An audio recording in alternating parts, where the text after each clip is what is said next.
Sumusobra ka na sa lahat ng ginagawa mo. Wala ka nang pinakikinggan. Pasigaw na sabi ni Don Ramon.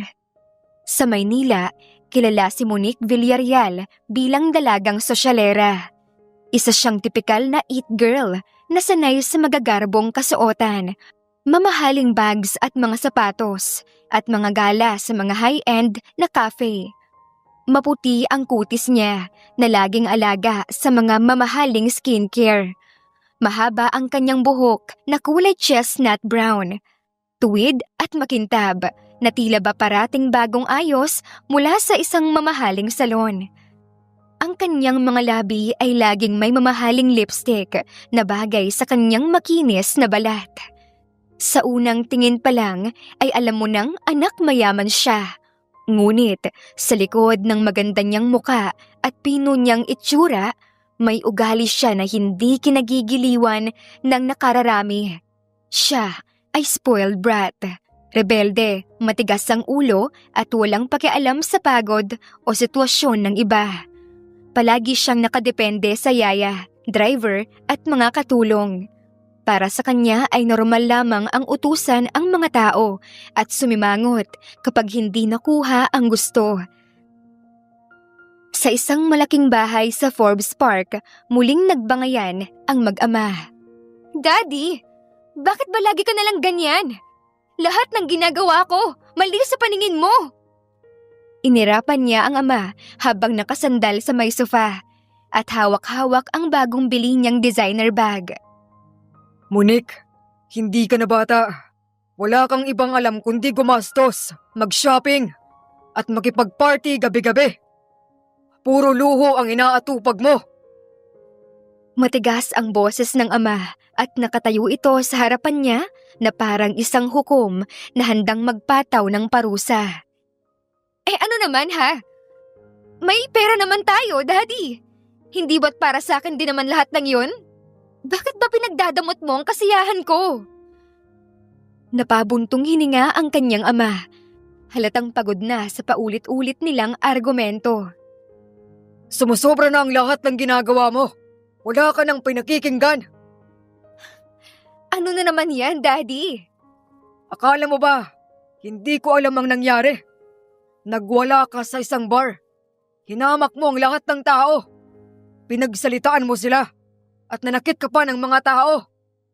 Exaggerated naman ang kwentong nakarating sa inyo, Daddy. Hindi ako nanakit. Itinulak ko lang sila at sinigawan. Palusot pa ni Monique. Sinigawan mo ang mga tauhan sa bar. Sinabi mong mas mahal pa ang sapatos mo kaysa sa buhay nila. Ang isang waitress ay hinila mo sa buhok. Ang isang waiter naman, itinulak mo at nahulog ito sa hagdan. Hindi ko na naaalala ang mga yan. Oo, sinigawan at nilait ko sila. Pero totoo naman na mas mahal pa yung bag ko at sapatos ko kesa sa kanila. Kung may nasaktan man ako, hindi ko na yun naaalala. Hindi pera ang problema, anak. Ang problema ay wala kang direksyon sa buhay. Hindi ka marunong makitungo sa hirap. Puro ka reklamo. Masyadong mataas ang tingin mo sa iyong sarili. At wala kang pakialam sa iyong kapwa. Isa pa, ay wala kang alam na gawin para sa iyong sarili. Paano ka tatayo sa iyong sariling mga paa kung lahat inaasa mo sa iba? Daddy naman, OA ka na no? Hindi ako mamamatay kung di ako marunong magluto o maglaba. May mga tao naman dyan na binabayaran para dyan. Saka, bakit ba pinipilit mong gawing mahirap yung buhay ko? Tumahimik saglit ang ama, ngunit muling nagsalita na puno na ng desisyon ang tono. Tama na. Nakapagdesisyon na ako. Simula bukas, ipadadala kita sa probinsya. Doon ka titira, kasama sa tiyang Isabel mo. Doon ka matututo kung paano mamuhay ng simple, nang walang yaya, walang driver, at walang luxury.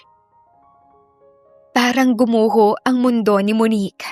Hindi siya makapaniwala na gagawin iyon ng kanyang ama. What? Probinsya? Daddy, seryoso ka ba? Doon sa lugar na puro putik, kalabaw, palayan, walang internet doon, walang shopping malls at bar. No way! Hindi ako bagay doon. Tumayo siya at naglakad paikot-ikot at halos maiyak sa inis. This is final, Monique. Hindi na ako makikinig pa sa mga drama mo. Kung gusto mong ipakita na kaya mong maging responsable, patunayan mo. Pero kung patuloy ka pa rin magiging spoiled, ay wala kang mapapala. Patunayan mo muna na kaya mong magbago. Napaupo si Monique at napahagulgol ng bahagya. Hindi siya sanay na may humahadlang sa kanyang mga luho. Hindi rin siya sanay na nasasabi ang salitang hindi. Pero ngayon ay parang kinulong siya sa isang sitwasyon na hindi niya matatakasan. Kinabukasan nga ay abot langit ang reklamo ni Monique habang inihahanda ang mga maleta.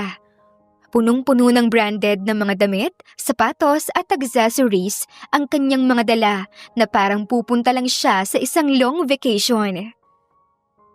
Ano ba naman yung mga inimpake mong damit? Bakit po? High heels short skirts, designer bags. Probinsya ang pupuntahan mo, Eneng, at hindi bar. Siyempre po, kailangan maganda pa rin ako kahit saan ako pumunta. Ayoko namang matulad sa mga losyang na probinsyana. Maganda ka naman, kahit maging simple ka pa. Basta mag-iingat ka doon at sana ay bumait ka na at matutong makisama sa iba para payagan ka ng daddy mo na umuwi dito. Siya ang nagpalaki kay Monique at hanggang sa magdalaga na nga ito ay siya pa rin ang nag-aasikaso dito. Parang anak na rin niya ang turing niya kay Monique. Sa loob ng sasakyan, habang binabaybay ang highway patungo sa probinsya, nakatanaw si Monique sa bintana.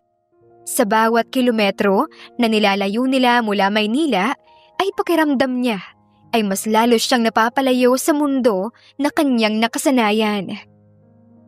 This is so unfair!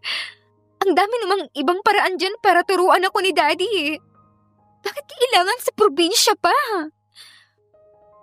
Bulong niya sa kanyang sarili habang nakahalukip-kip ang mga braso.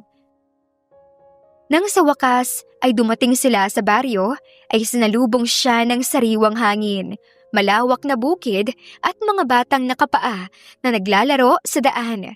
Hindi siya makapaniwala. Oh my gosh! Totoo pala to! May mga kalabaw sa tabi ng kalsada at may mga manok na bigla na lang tatawid. Ang ancient naman dito. Ano to? Jurassic Park? Tawang-tawa ang driver habang ibinababa mula sa kotse ang mga maleta niya. Sa harapan niya ay isang simpleng bahay na yari sa kahoy at pawid ang kanyang natanaw. Walang chandelier, walang marble floor, at lalong walang aircon. This can't be happening. Daddy, how could you do this to me?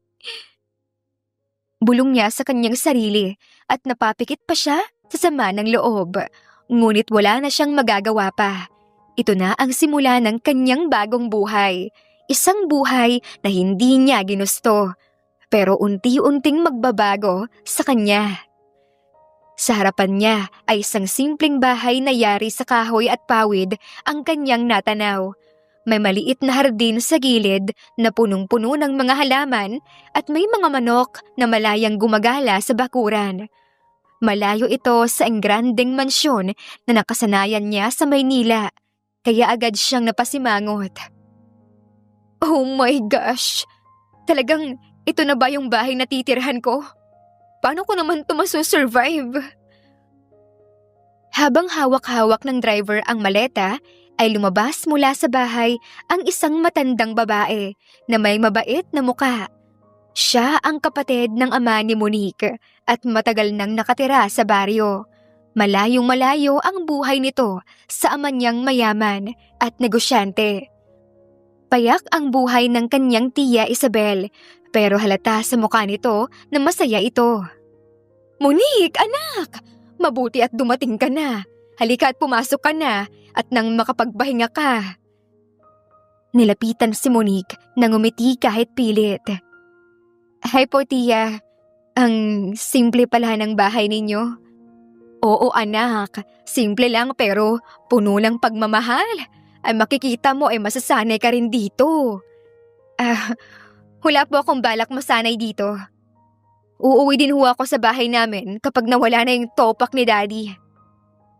Malditang saad niya na hindi na naman inisip ang mararamdaman ng kausap. Napatingin si Monique sa loob. May kahoy na mesa, lumang upuan at bentilador na maingay ang tunog. Halos lahat ng gamit ay luma na. Sanay ako sa aircon, Tia. Paano ako makakatulog dito? At bakit parang ang daming lamok? Napailing ang tiya niya at hinaplos ang balikat niya. Anak, matututo ka ding mag-adjust. Hindi lahat ng bagay ay kagaya ng buhay mo sa Maynila. Dito ay mas simple, pero mas totoo. Nagpatuloy pa sa pagrereklamo si Monique habang inaayos ang mga gamit niya. Halos hindi siya tumigil sa pagsimangot at pag-irap. Wala bang signal dito? Paano ako makakapag-social media? At bakit parang walang maayos na kuryente? Natawa na lamang ang matanda. Magpahinga ka na lang muna at maghahanda ko ng makakain natin. Buong gabing nagkulong si Monique sa kwartong binigay sa kanya ng kanyang tiyahin. Nakatulog na lamang siya sa pag-iyak. Kinabukasan ay ginising siya ng tilaok ng manok. Nainis siya dahil hindi sanay ang tenga niya sa ganoong ingay. Habang naglalakad siya palabas ng bahay ay muntik pa siyang matapakan ng kalabaw na nakatali sa gilid ng bakuran. Oh my gosh! Ano yan? Bakit ba may ganito sa tabi ng bahay? Habang abala siya sa pagrereklamo, ay may dumaang lalaki na may dalang sako ng palay. Matangkad ito, kayumanggi ang balat at halatang batak ang katawan sa trabaho. Maganda ang katawan nito at may abs pa nga. Pawisan ang noo niya, ngunit matikas ang tindig. Ito ang unang pagkakataong nakita ni Monique si Elias. Tabi nga riyan. Ang arte-arte mo. Kalabaw lang yan. Hindi yan nananakit. Namilog ang mga mata ni Monique at agad na tumayo ng tuwid. Excuse me? Sino ka ba para pagsalitaan ako ng ganyan? Ako ang kapitbahay ninyo. At mukhang ako pa ang mamalasin kasi mukhang palagi kitang makikita. At puro ka reklamo. Kung di mo kayang makakita ng kalabaw, bumalik ka na lang sa Maynila. Napahinto si Monique at natigilan saglit.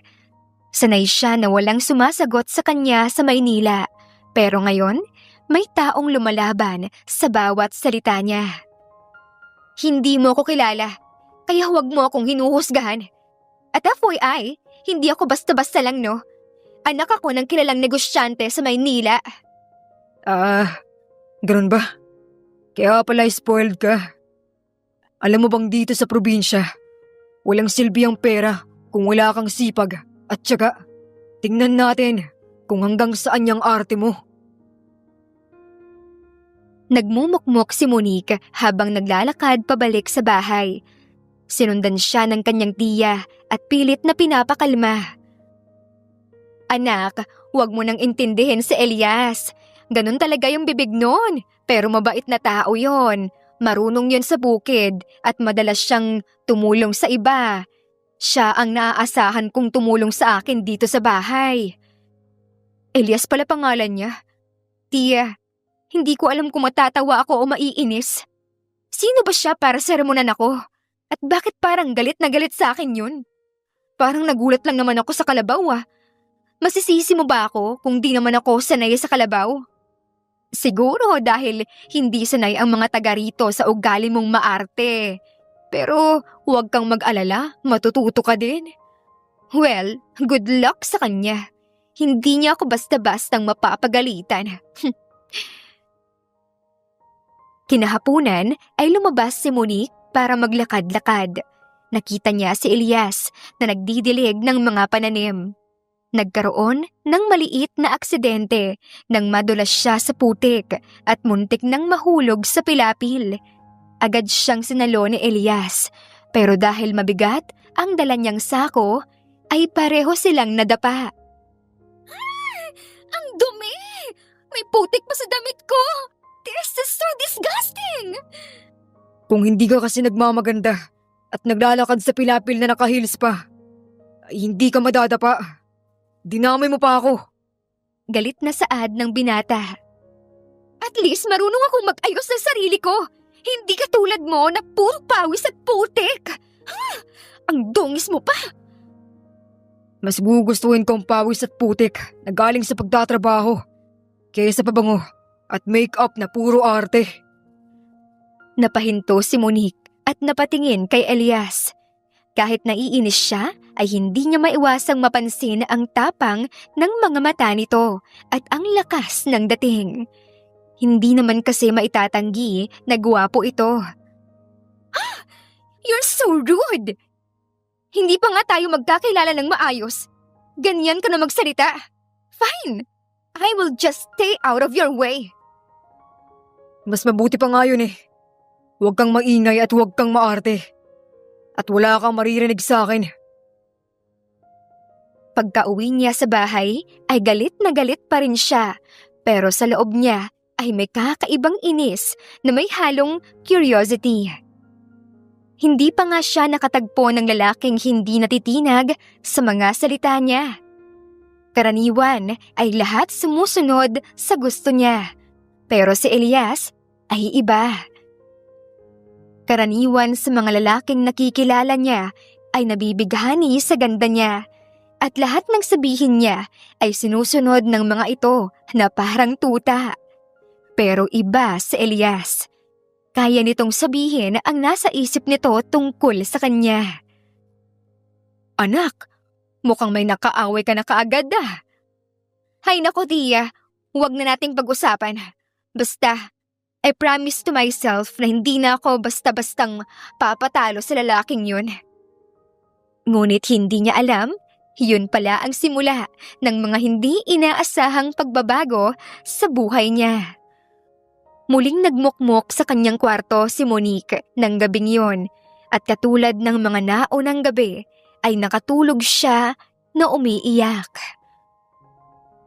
Kinabukasan, maagang nagising si Monique dahil na naman sa ingay ng mga manok at kalabaw.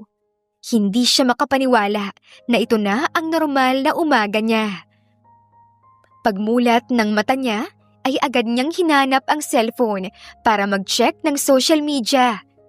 Pero halos wala siyang signal. Napabuntong hininga na naman siya. Oh my gosh! Ano ba naman tong probinsyang ito? Hindi ba pwedeng tahimik lang? Pero dapat may signal? Paano na mga followers ko? Miss na miss ko nang manood ng mga video sa YouTube at TikTok. Malakas na sabi niya. Habang nagrereklamo siya ay kumatok ang tiya niya sa pinto. Halos mapatalon siya sa gulat. Monique, bangon ka na. Sasama ka sa akin sa palengke at sa bukid. Dapat ay matuto kang kumilos dito. Napataas ang kilay ni Monique. Tia, seryoso ba kayo? Ako? Sa palengke? Nakikita niyo ba tong damit ko? Designer dress ang mga yon. Hindi panggala sa palengke ang mga yon. Anak, dito sa probinsya, hindi importante ang tatak ng damit. Mas importante ang sipag at pakikisama.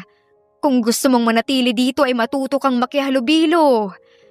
Hindi ko naman gusto manatili dito eh. Eh di pag-aralan mo na lamang na makisama para makauwi ka na sa inyo ng maaga. Fine. Maiksing sabi ni Monique at nag-ayos na ito ng sarili para sumama sa palengke. Wala nang nagawa si Monique kundi sumama.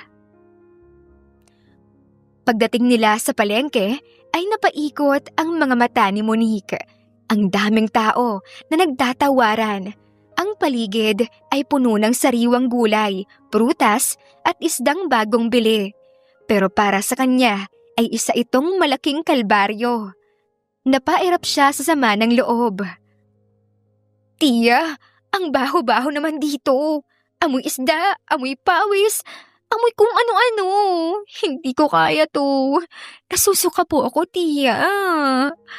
Anak, ganyan talaga dito. At least sigurado kang sariwa ang pagkain. Kaya subukan mong mamili ng gulay doon. Napilitang lumapit si Monique sa tindahan ng gulay. Pero hindi niya alam kung ano ang bibilihin. Tiya, ano bang pagkakaiba ng sitaw sa sigarilyas? At alin dito yung talong? Biglang may boses na sumagot mula sa gilid. Kung hindi mo alam ang gulay, mas lalo kang hindi makakasurvive dito. Ang sitaw ay mahaba. Ang sigarilyas ay mukhang triangle ang gilid. Basic lang yan. Hindi ako makapaniwala na meron palang taong hindi alam ang itsura ng talong. Natatawang saad ng binata. Nagulat naman si Monique nang makitang si Elias pala ang nagbubuhat ng gulay para sa tinderang may-ari ng pwesto. Ikaw na naman? Bakit ba lagi na lang kitang nakikita kung saan ako magpunta? Bakit lagi ka na lang sumusulpot, ha? Teka, sinusundan mo ba ako? Bakit naman kita susundan? Kulang pa bang nakatira ako sa tabi ng bahay mo? Palagi mo ako nakikita. Dahil may trabaho ako dito. Hindi ako turista katulad mo. Wawa, proud ka pa sa trabaho mo? Iyo! Kung ganyang klaseng trabaho din lang pala ang ibibigay sa akin, wag na. Yuck! Padabog itong lumabas at naiwang naiiling si Elias. Ay, pasensya ka na sa mga nasabi ng pamangkin ko. Mabait naman ang batang yun pero naspoil lang talaga ng ama niya. Okay lang ho. Masarap din kasi siyang asarin eh. Ay, baka naman meron kang gusto sa pamangkin ko. Naku, hindi ko gusto ang mga babaeng mayayaman at matapobre. Ilang sandali pa ay lumabas na rin ng palengke ang ginang. Pagbalik nila sa bahay ay nadatnan nila si Elias na abala sa bukid. May hawak pa siyang pang-araro at tinutulungan ang ibang magsasaka. Pinapanood naman ito ni Monique mula sa gilid. Ang hirap siguro ng ginagawa nila. Pero bakit parang hindi siya napapagod? Parang ang saya niya sa ginagawa niya. At bakit parang ang lakas ng dating niya habang pawisan? Lalaking lalaki ang dating niya. At yung tipong knight in shining armor ang dating. Hindi tulad ng mga spoiled brats na lalaking naka-sports car sa Maynila. Agad niyang tinapik ang sarili sa noo. Ay! Ano ba tong iniisip ko? Hindi siya gwapo. Hindi siya mabait. Nakakainis siya. Tandaan mo yan, Monique. Pilit niyang kinukumbinsi ang sarili na huwag humanga sa binata. Lumapit ang kanyang tiya at inabot sa kanya ang basket ng gulay. Monique, maghiwa ka na ng gulay at tutulungan mo ako magluto para sa mga magsasaka. Ako? Magluluto? Tiya, baka masunog po yung buong baryo pag nagluto ako. Hindi ako marunong. Ang totoo ay marami silang kasambahay at cook sa mansyon at hindi niya kailangang gumawa ng kahit ano. Dito matututo ka. Walang ibang paraan. Para din naman yun sa'yo. Pero bakit po ba natin sila kailangan pang ipagluto? Wala ba silang sariling bahay? Wala ba silang pagkain? Wala. Ha? Seryoso po kayo? Oo nga. Mahihirap ang mga magsasakang yun. Ang iba sa kanila ay may-ari ng lupain. Ang iba naman ay trabahador lamang. Bago ka kasi dumating dito ay nagkaroon ng bagyo at nasira ang lahat ng mga pananim. Pati nga yung ibang mga bahay at paaralan ay mga nasira din. Ngayon pa nga lamang sila nakakabawi. Ito hong kapitbahay nating unggoy. Nasiraan din ho ba siya ng pananim? Kaya ba lagi siyang masungit? Si Elias ba ang tinutukoy mo? Oho, siya lang naman yung unggoy dito. Mabait naman niyang si Elias. Hindi pa nga lamang kayo nagkakasundo pero mabait naman yan. Pero para sagutin ang tanong mo, hindi siya nasisiraan ng pananim, pero tumutulong lang siya sa mga taong nasa lanta. Tumutulong ho? As in libre? Bakit ho? Naawa kasi siya sa mga nasalanta at nasiraan ng pananim. Ganoon siya kabait. Kaya niyang tumulong ng walang kapalit.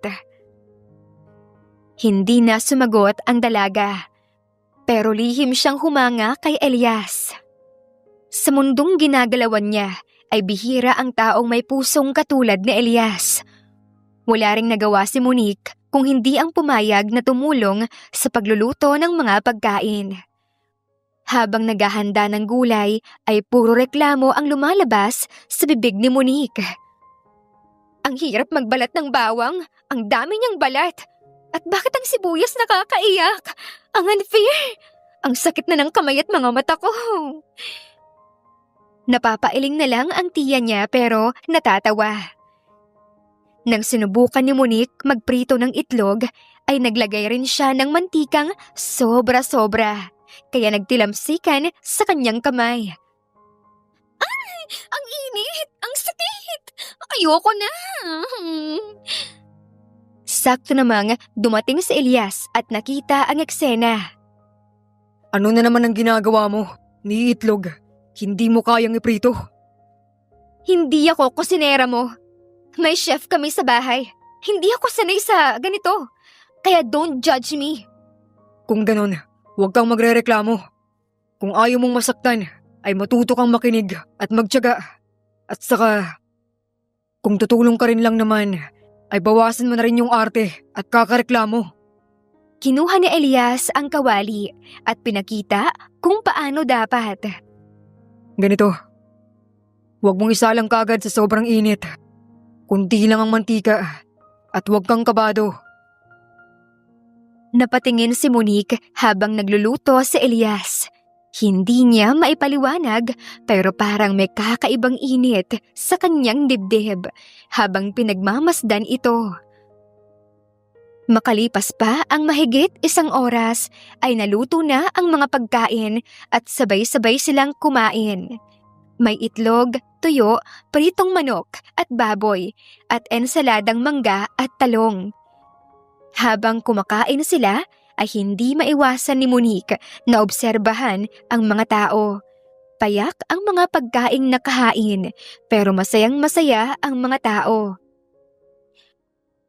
Pagkatapos nilang kumain, ay nagpasalamat ang mga magsasaka kay Monique, Tia Isabel at kay Elias. Si Monique ay nanatiling tahimik, pero sa loob niya ay may kakaibang saya. First time yatang nakatulong ako kahit papano. Kahit hindi ko siya aminin. Masarap sa pakiramdam. Parang ngayon ko lang naramdaman yung ganito kasaya.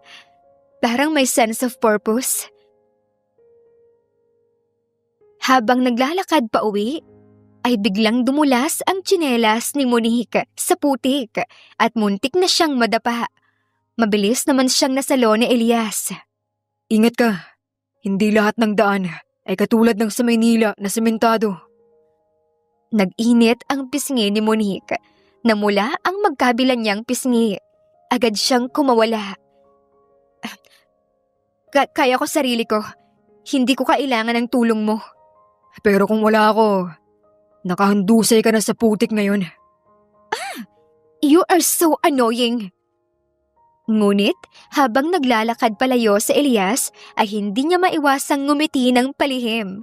Kinikilig siya pero hindi niya maaring ipahalata iyon sa binata. Bakit ba parang mas lalo ko siyang gustong inisin? At bakit parang gusto kong makita siya ulit bukas? Kinabukasan ay muling ginising si Monique ng tilaok ng manok. Napabuntong hininga siya at tinakip ang unan sa ulo. Bakit ba kasi hindi nalang bumili ng alarm clock ang mga tao dito? O kaya aircon na hindi ko na maririnig ang ingay sa labas. Nakaka-stress sobra. Nakakasawa na. Paano ba nila ito natatagalan? Pero kahit anong inis niya ay bumangon na rin siya.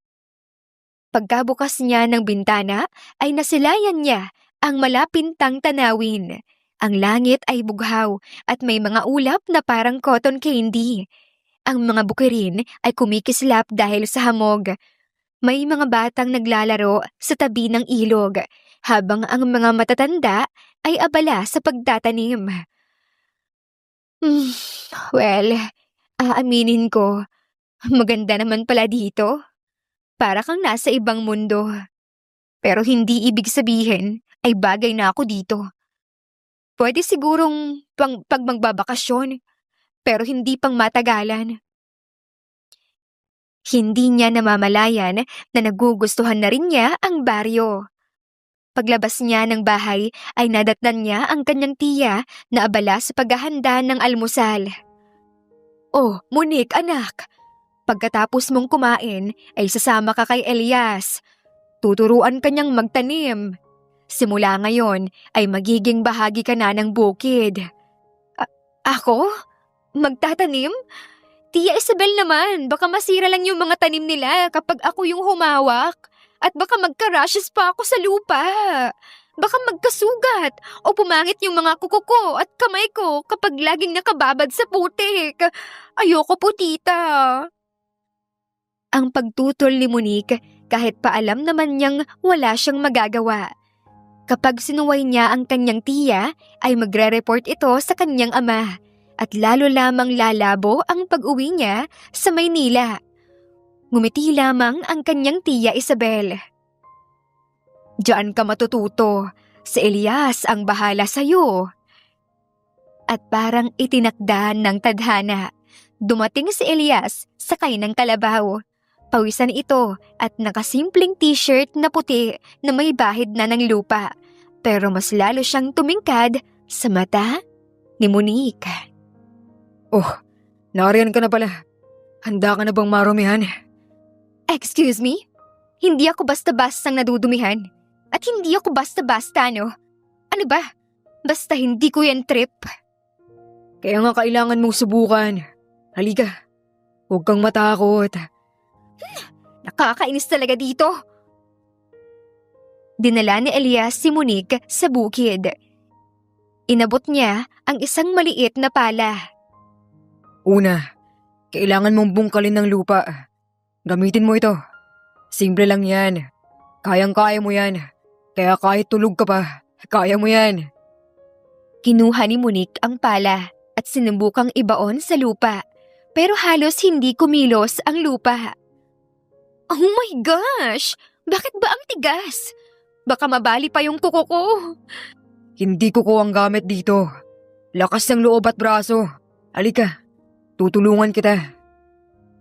Lumapit si Elias at hinawakan ang kamay ni Monique para itama ang anggulo ng pala. Halos mabingi si Monique sa kabog ng puso niya. Ano ba to?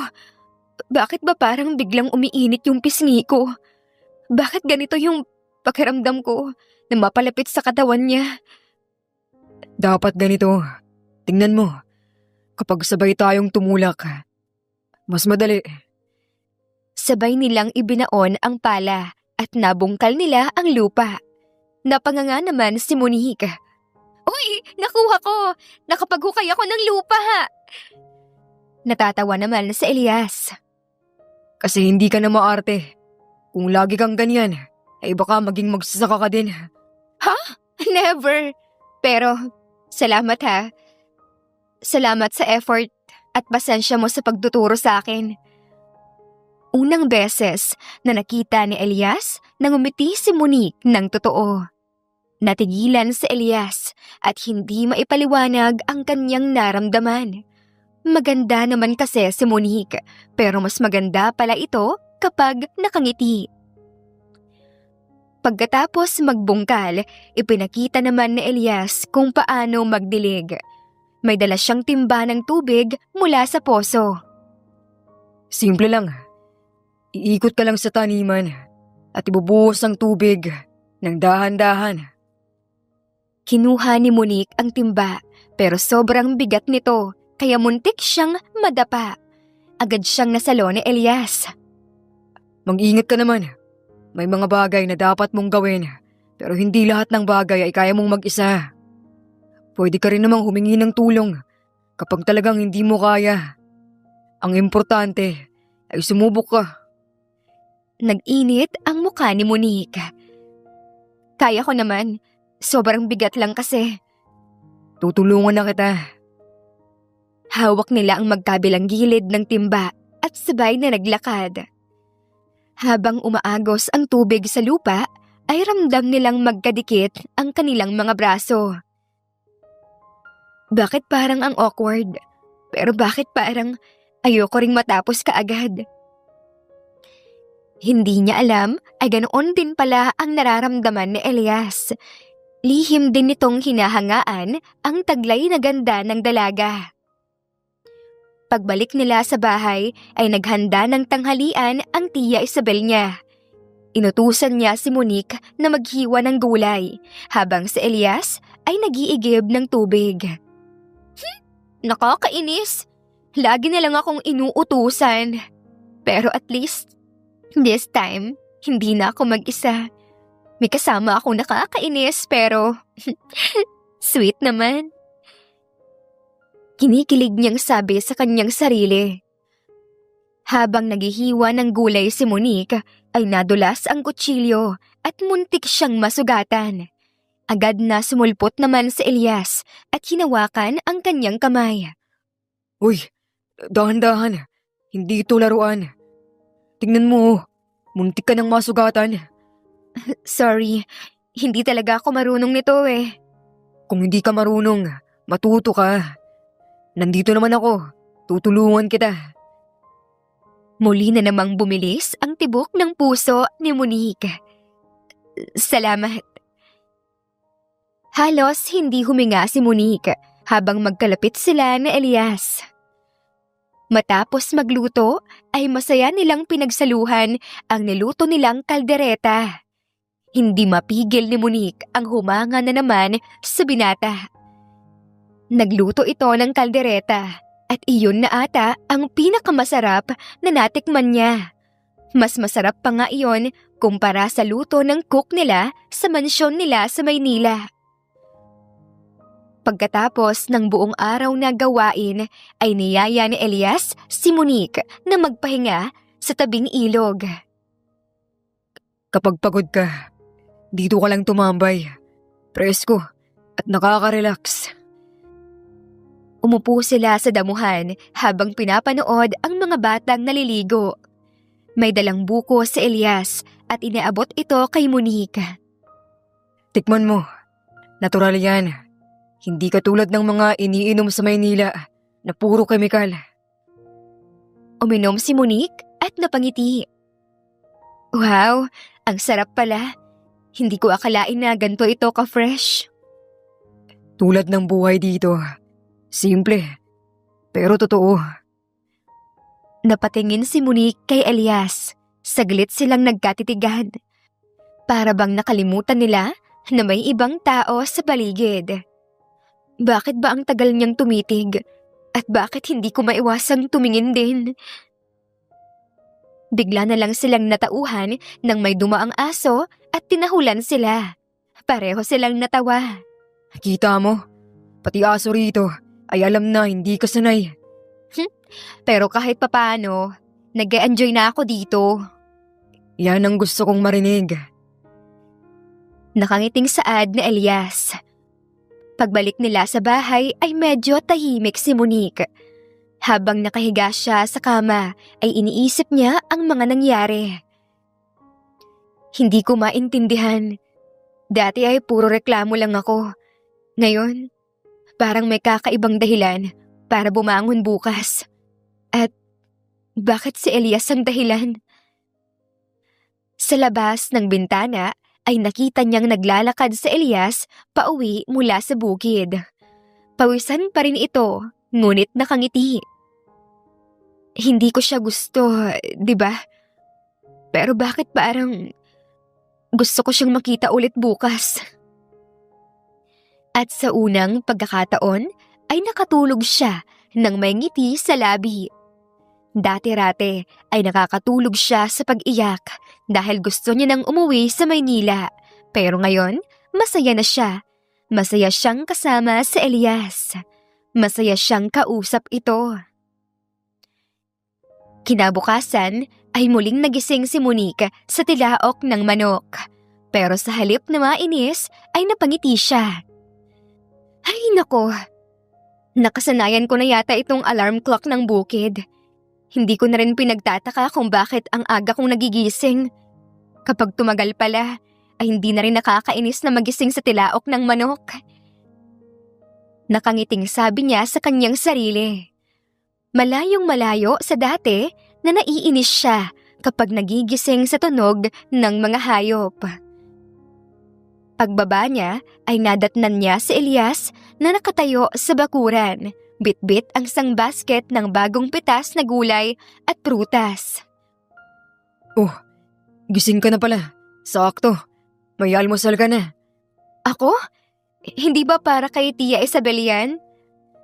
Pasimpleng tanong niya na tinatago na masaya siyang makita ang binata.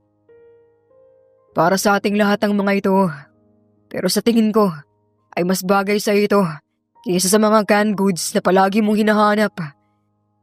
Iniabot ni Elias ang isang mangga na bagong pitas. Saglit namang napatitig si Monique sa kanya bago ito tinanggap. Mukhang matamis to.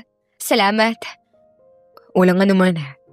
Pero siguraduhin mong uubusin mo to Bawal ang maarte rito. Arte mo dyan. Sige na nga lang.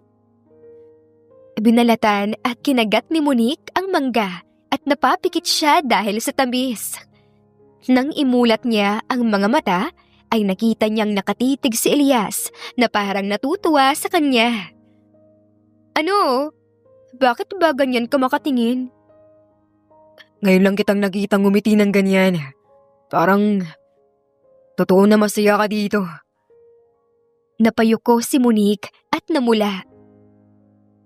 Hanggang takip silim silang magkasama.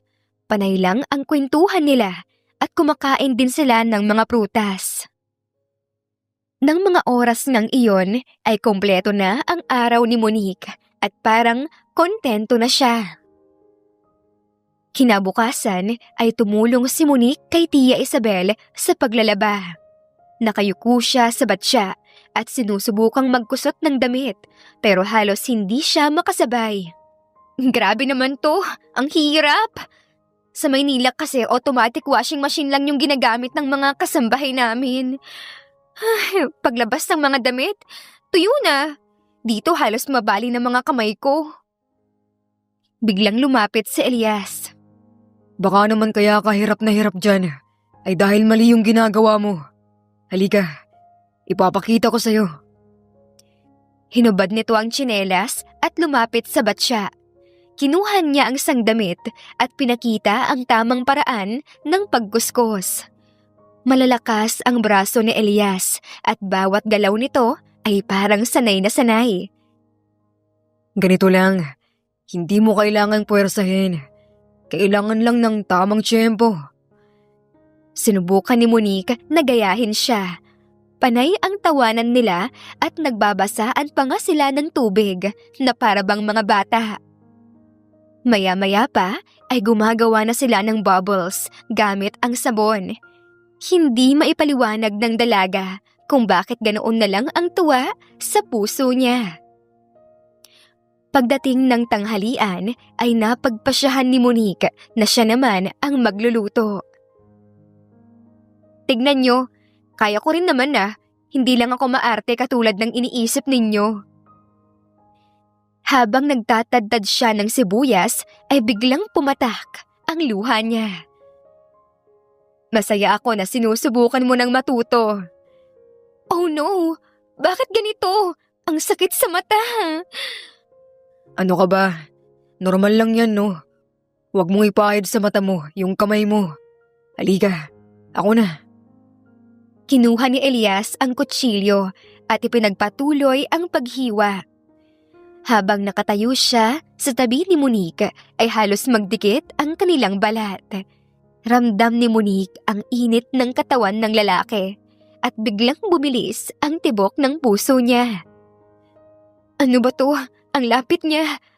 At ang bango niya kahit amoy pawis. O yan, tapos na. Anong susunod? Igisa natin. Nagpatuloy silang magluto ng magkatabi. Minsan ay nagkakabanggaan ang kamay nila habang nagmamadali sa paghalo ng sangkap. Uy, huwag kang clumsy. Baka masunog tayo dyan. Ikaw kasi, masyado kang nakikialam. Kung hindi ako makikialam, ay baka puro alat ang ulam mo. Pareho silang nagtawanan. Pagkatapos kumain ay nagpahinga sila sa hardin. Nakaupo sila sa ilalim ng puno ng mangga habang kumakain ng prutas. Alam mo ba, minsan, ang simpleng bagay tulad ng pagkain ng prutas sa ilalim ng puno ay sapat na para maging masaya. Sa Maynila kasi, lahat laging mabilis. Walang oras para sa ganito eh. Ngayon ko lang na-realize, ang gaan pala ng pakiramdam na ganito. Kaya nga minsan ay kailangan mong huminto at pahalagahan ang maliliit na bagay. Tahimik silang nagkatitigan, para bang parehong ayaw alisin ang tingin sa isa't isa.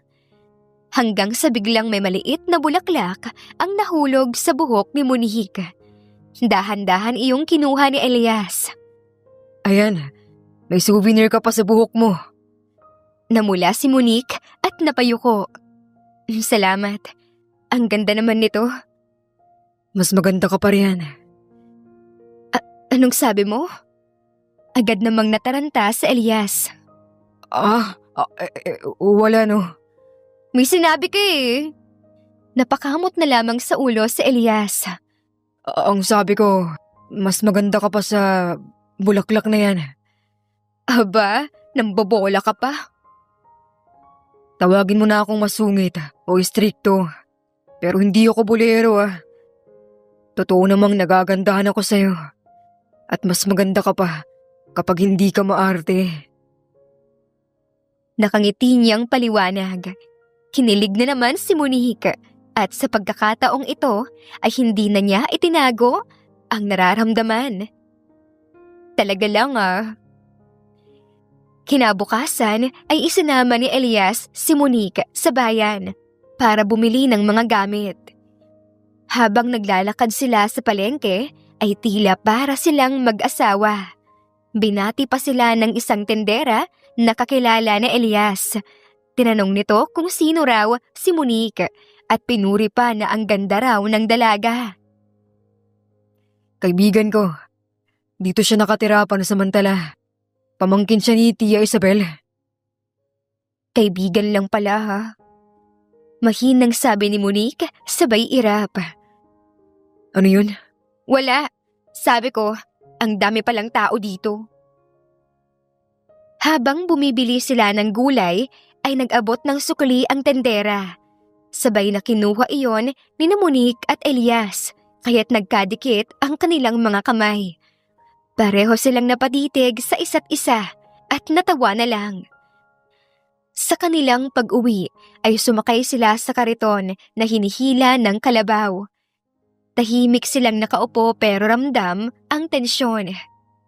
Alam mo, akala ko noong una ay wala kang pakialam sa mga bagay rito.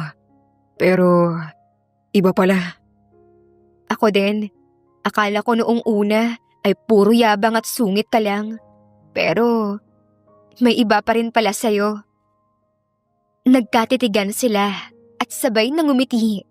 Para bang unti-unti na silang nagkakaintindihan. Pero alam mo, na inakala kong isang linggo lang ay susuko ka na at uuwi sa Maynila. Ayun nga din yung akala ko eh. pero masaya naman pala dito.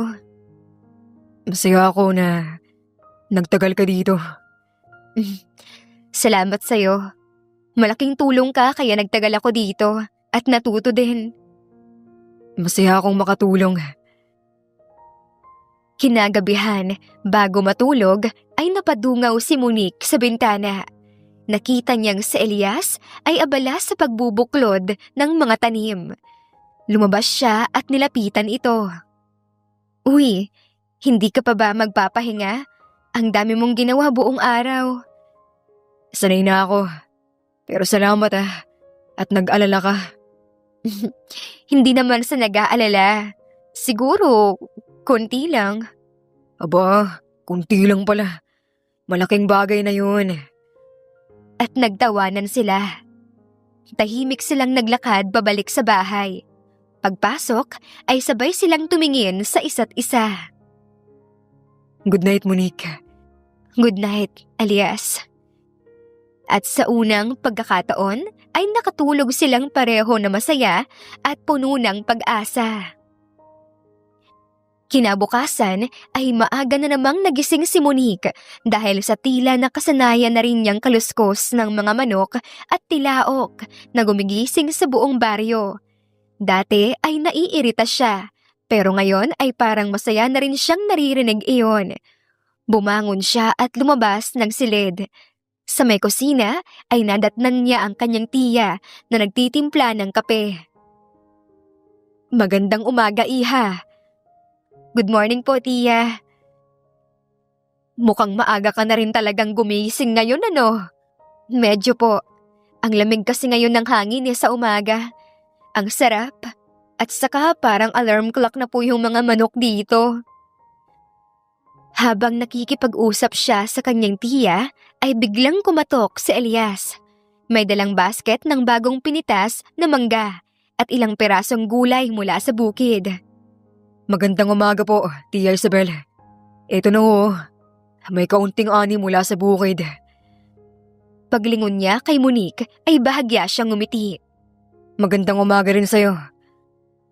Medyo namula ang pisngi ni Monique. Hindi niya alam kung bakit tila may kakaibang kilig kapag nakikita si Elias. Uy, may dala ka na palang pasalubong. Ang bait mo naman talaga, iho. Nagkatinginan sina Monique at Elias. Si Monique ay agad umiwas ng tingin at nagkunwaring abala sa pagtulong sa kanyang tiya. Pero hindi niya maitatago na bumilis ang tibok ng kanyang puso. Pagkatapos mag-agahan ay nag-aya si Elias na sumama si Monique sa bukid. Gusto mo bang makita kung paano namin nililinis? At tinatali ang mga tanim na kamatis. Hindi mahirap pero nakakatuwa din. Baka magustuhan mo. Tulungan ka? Hindi kita pipilitin. Pero mas masaya kung may kasama ako. Napilitan si Monique na sumama. At sa unang pagkakataon ay nagulat siya sa kanyang sarili dahil hindi na siya nagrereklamo. Habang nagtatrabaho ay tinuturuan siya ni Elias. Huwag mong masyadong higpitan ang pagtali sa tangkay. Baka kasi maputol. Sabi ni Elias habang dahan-dahang ginagabayan ang kamay ni Monique. Ramdam naman ng dalaga ang init ng kamay ni Elias na dumampi sa kanya. Napatingin siya sa lalaki at nakita niyang nakatutok lang ito sa pagtuturo. Sa puso niya ay may kakaibang kilig na hindi niya maintindihan. Nagkatinginan silang dalawa, walang nagsalita. Ngunit sapat na ang mga titig na yon para maramdaman ni Monique na may kakaiba ng namamagitan sa kanila.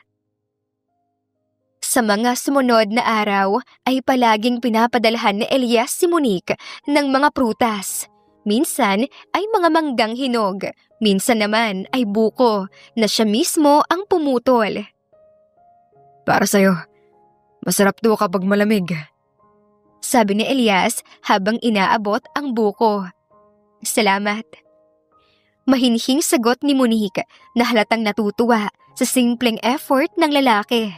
Hindi lang yon, Kapag naglalakad si Monique pauwi galing sa tindahan, ay palaging handa si Elias na buhatin ang dala niyang mabibigat. Huwag mo nang buhatin yan. Baka mahirapan ka. Ako na ang bubuhat. Ay, kaya ko naman. Ngunit kinuha pa rin iyon ni Elias. Hindi mo kailangang tumanggi. Umahiya. Masaya akong tumulong. Napangiti si Monique at hindi na tumutol. Dumating ang araw ng pistang bayan. Masayang nagdiwang ang lahat. May sayawan, kantahan at mga palaro. Si Monique ay nakasuot ng simpleng damit na kulay puti at floral skirt. Hindi man mamahalin ang damit, lalo namang lumiwanag ang kanyang kagandahan.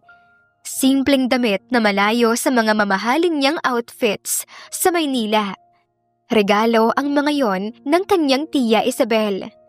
Nung una nga ay tinanggihan pa niya dahil iba iyon sa kanyang taste. Pero ayaw niyang magmukhang kakaiba sa okasyong iyon, kaya't sinuot na rin niya ang damit. Hindi naman makapaniwala si Elias nang makita siya. Ang ganda mo ngayon. Bulong niya kay Monique. Namula naman ang pisngi ng dalaga at umiwas. Nako, simple lang naman to eh. Simple. Pero kaakit-akit. Sagot ni Elias na may seryosong tono. Habang may palaro ng basag palayok ay sumali si Monique. Napahayaw siya ng muntik ng matumba, ngunit mabilis siyang nasalo ni Elias mula sa likod. Dahan-dahan.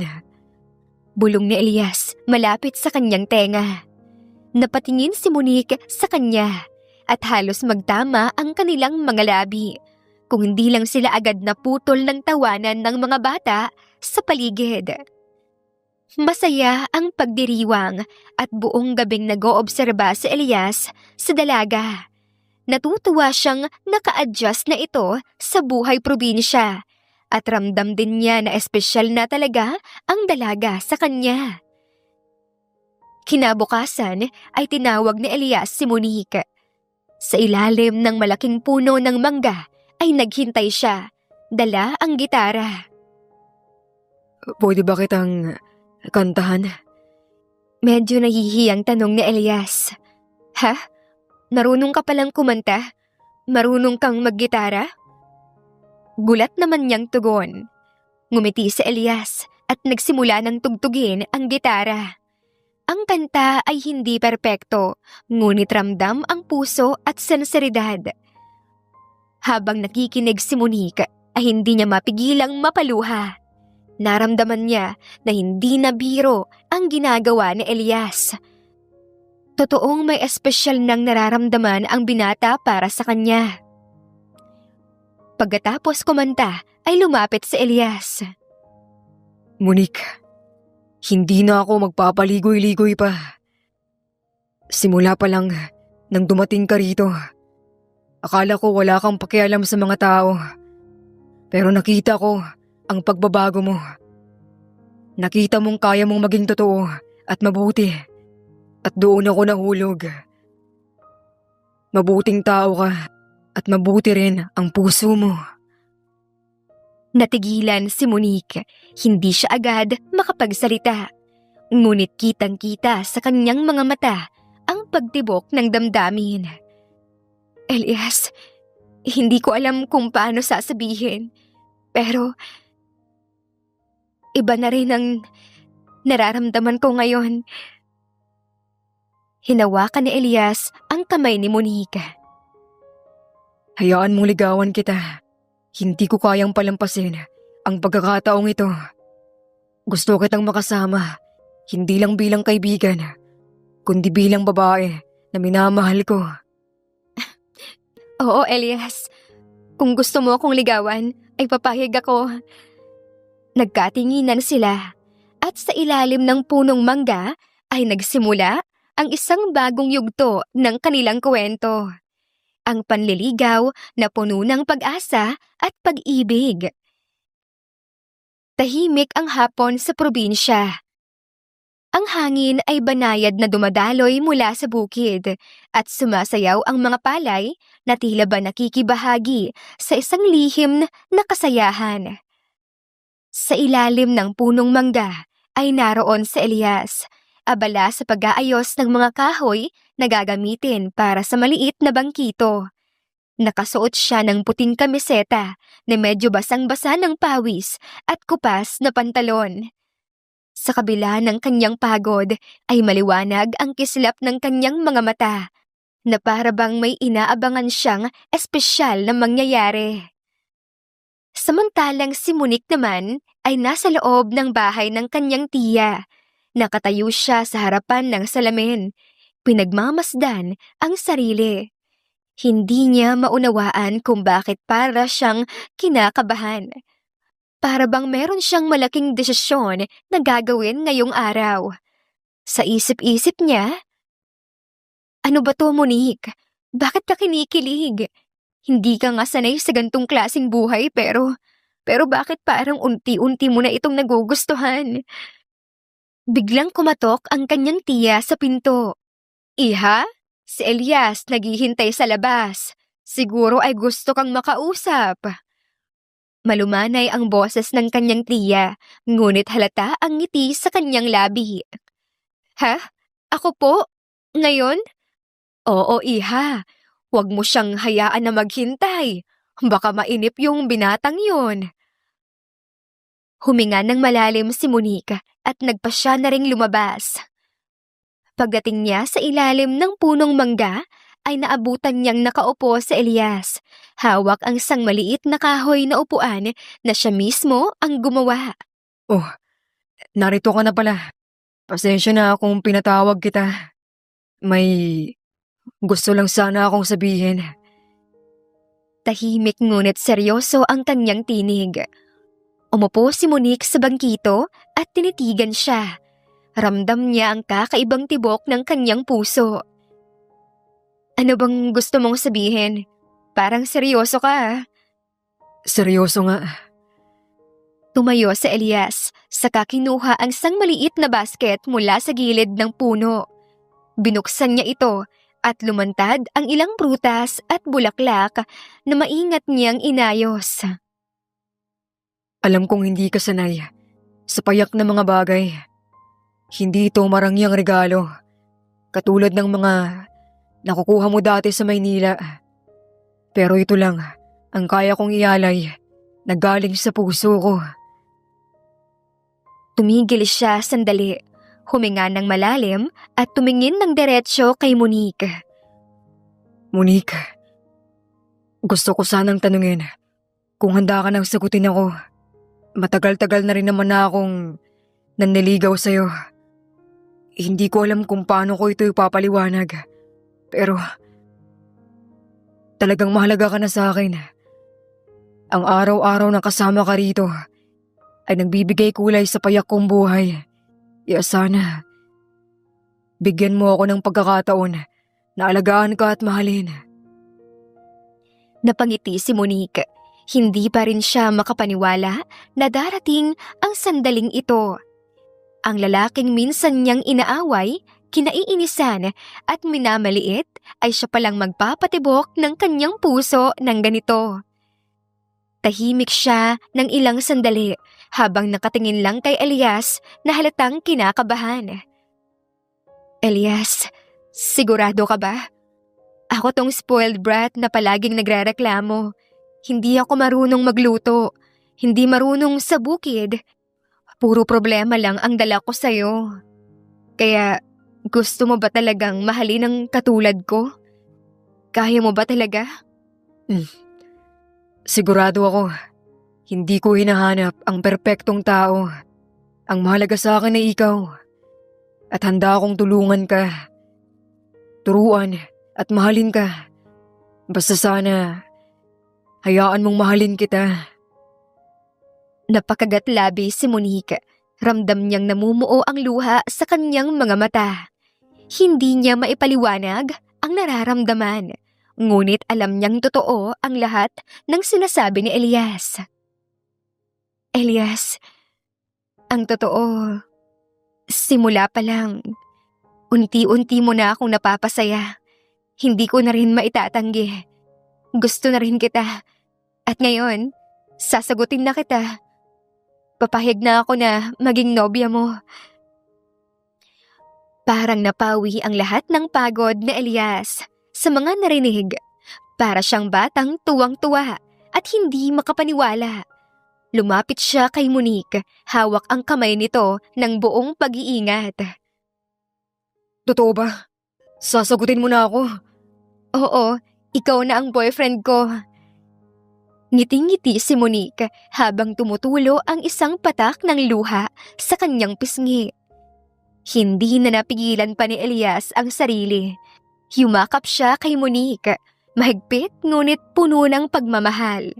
Ramdam nilang pareho ang tibok ng kanilang mga puso na tila ba sabay na kumakanta ng iisang awit. Salamat, Monique. Hindi mo alam kung gaano ako kasaya ngayon. Pangako ko sa'yo, hinding-hindi ka magsisisi sa desisyon mong ito. Ako rin, Elias. Akala ko hindi ako bagay dito. Pero ikaw ang dahilan kung bakit gusto kong manatili dito.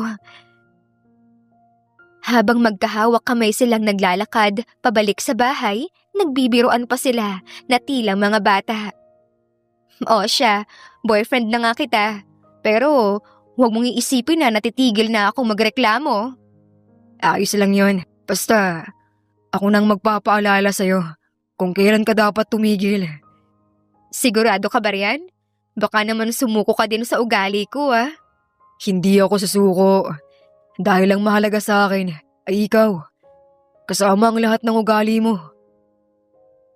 Narinig ng tiya niya ang tawanan mula sa labas at hindi napigilang ngumiti. Aba, mukhang may bago ng pag-ibig na nabuo sa ating baryo. Sa gabing iyon ay sabay silang kumain ng hapunan, mas masaya at puno ng saya. Kahit ang simpleng tuyo at itlog na niluto ni Monique ay nagmistulang espesyal na handa dahil sa bagong kasunduan ng kanilang puso. Bago matulog ay lumabas silang dalawa at naupo sa harapan ng bahay. Pinagmamasdan ang mga bituin. Monique, I promise you, kahit mahirap lang ako, gagawin kong lahat para maging masaya ka.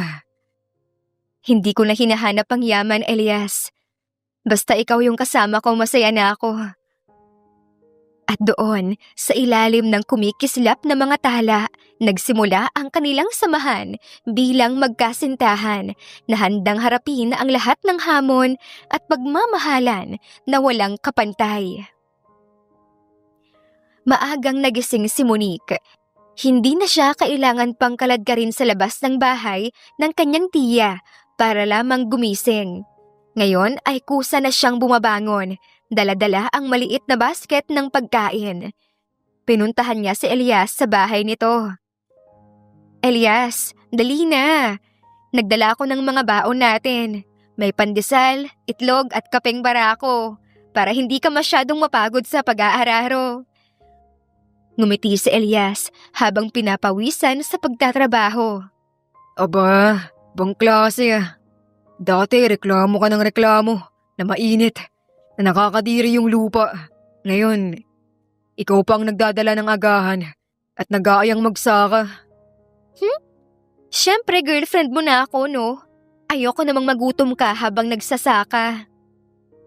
Natawa si Elias sa katinanggap ang kapeng iniaabot ni Monique. Habang umiinom siya ay napatingin siya sa dalaga. Namula si Monique nang mapansin niyang nakatitig ito. Bakit ka ganyan makatingin? May dumi ba sa mukha ko? Wala. Napapaisip lang ako kung paano ng isang katulad mo na taga Maynila, sanay sa marangyang buhay. Tapos ngayon, ay nakaupo ka na dito sa lupa. Nakangiti habang may alikabok sa pisngi. Masanay ka na dahil ito na ang bagong ako, no? Napangiti si Elias at dahan-dahan niyang inabot ang pisngi ni Monique. Pinunasan gamit ang daliri ang alikabok. Pareho silang natawa pero ramdam ang init ng titig sa isa't isa. At simula nga nang maging magkasintahan sila, ay naging mabait at makatao na din si Monique. Minsan nga ay siya pa mismo ang nag-aayang magluto ng mga pagkain para sa mga magsasaka. Isang araw ay nakaisip siya ng ideya kung paano niya matutulungan ng lubos ang mga magsasaka. Kinausap niya si Elias at isinangguni ang kanyang plano. May plano ako, hindi ko alam kung papayag ka. Ano yun? Gusto ko sanang tulungan ang mga magsasakang nasalanta. Magbibigay ako ng 100,000 piso para pandagdag sa pambili ng mga palay at pataba. Para din may budget sila sa mga pang-araw-araw na gastusin. Ano? Ano ka mo? 100,000 piso? Napakalaking halaga nun. Baka naman magalit yung daddy mo I don't think so. Hindi ba't isa sa mga dahilan na pinadala niya ako dito ay para maging makatao ako? At saka maliit lang yung halagang yon. Kung dati nga ginagastos ko lang yung mga daang-daang libo para sa mga sapatos, bag at mga gala ko. Ano pa kaya kung gagamitin ko yon sa makabuluhang bagay na maraming pamilya ang matutulungan ko at makikinabang? Biglang niyakap ni Elias ang nobya. Uy, masyado ko na yatang emosyonal Natatawang saad ni Monique nang magbitaw sila at makitang naluluha si Elias. Masaya lang ako para sa kanila. Napakalaking tulong na yun para sa kanila. Isa pa, ay proud na proud ako sa'yo. Salamat na appreciate mo. Isang hapon, matapos ang mahabang araw ng pagtatrabaho, ay nag-aya si Elias na dumaan sila sa ilog para magpahinga. Tara Monique, maligo tayo sandali sa ilog. Pampawala ng pagod. Ha? Maligo? Wala naman akong dalang damit pamalit Hindi naman malalim. Tanggalin mo lang tsinelas mo. Tapos lublob tayo hanggang tuhod. Hindi ka mababasa ng gusto. Napilitan si Monique at sumama. Pagdating nila ay nauna si Elias na lumusong sa tubig. Tila ito batang nagwisik ng tubig patungo kay Monique. Hoy! Tigilan mo nga yan, Elias! Mababasa ako! Yun nga ang punto. Sabay tawa ng malakas. Hindi nakatiis si Monique at gumanti rin ng wisik. Naghabulan sila sa gilid ng ilog hanggang sa pareho silang mapagod at napaupo sa isang malaking bato.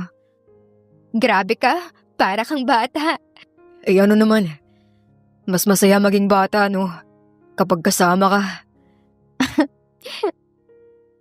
Tumawa si Monique pero sa loob-loob niya ay ramdam niya ang kakaibang kilig.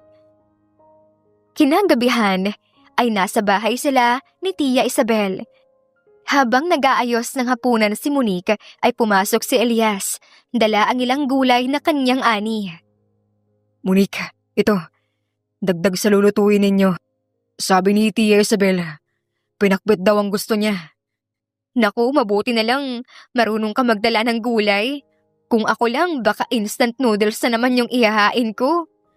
Ay naku Monique, hindi na instant ngayon. May Elias ka na.